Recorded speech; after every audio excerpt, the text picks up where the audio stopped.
যখন একদম ছোটবেলা ছিলেন, ছোটবেলা থেকে আপনার এই গলার এটা ফোলা না? হ্যাঁ, মোটা ছিল। এরকম মোটাই ছিল, তারপরে এখন এরকম হ্যাঁ, অনেক বড় হয়ে গেছে। বড় হচ্ছে। এটার জন্য আপনার কোনো ব্যথা না, বা অন্য কোনো বললে কষ্ট? হয়তো কিছু হয় না বোধহয়। আচ্ছা, কোনো ওজন টোজন কম কিছু হয় না? বেশি না, গরম আইলে বেশি গরম আইলে হয়তো এলে দেয় না, চিনচিন করে। চিনচিন করে। আচ্ছা মা, আপনি একটু আমার কথা শুনেন। হ্যাঁ, আপনার ওজন কমে যাচ্ছে না, তারপর মাসিকে কোনো প্রবলেম, ঘুম হয় না, এরকম কিছু হয়? ছেলে কি আচ্ছা মা, আপনার কি আচ্ছা আচ্ছা একটা সমস্যা কি আপনার ওই মাঝে মধ্যে মানে হাত পা চিড়চিড় করে, হাত পা শিকটা লাগে আসে। ওইটা আচ্ছা, বাতের জন্য। এমনিতে অন্য কোনো প্রবলেম হয় না মা না? আচ্ছা, আমাকে শুধু একটা কথা বলেন যে আপনার কোনো শ্বাসকষ্ট হয় কিনা এটার জন্য? শ্বাসকষ্ট এখন বড় হচ্ছে, হয়তো ললিত হয়েছে। হ্যাঁ, ঠাসে যায়। ঠাসে ধরছে, একটু শ্বাসকষ্টটাই হয়, তাছাড়া অন্য কোনো প্রবলেম হয় না?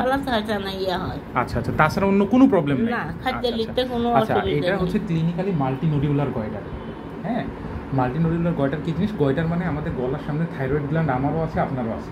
তো ওনার ক্ষেত্রে এটা ইনলার্জমেন্ট হয়ে গেছে, বড় হয়ে গেছে, এবং ওনার যেহেতু ক্লিনিক্যালি কোনো কমপ্লেন নাই, তার মানে বোঝা যাচ্ছে যে গয়টার হলেও এটা ইউথাইরয়েড অবস্থায় আছে, মানে হরমোন বেশিও করিনি, কমও করি।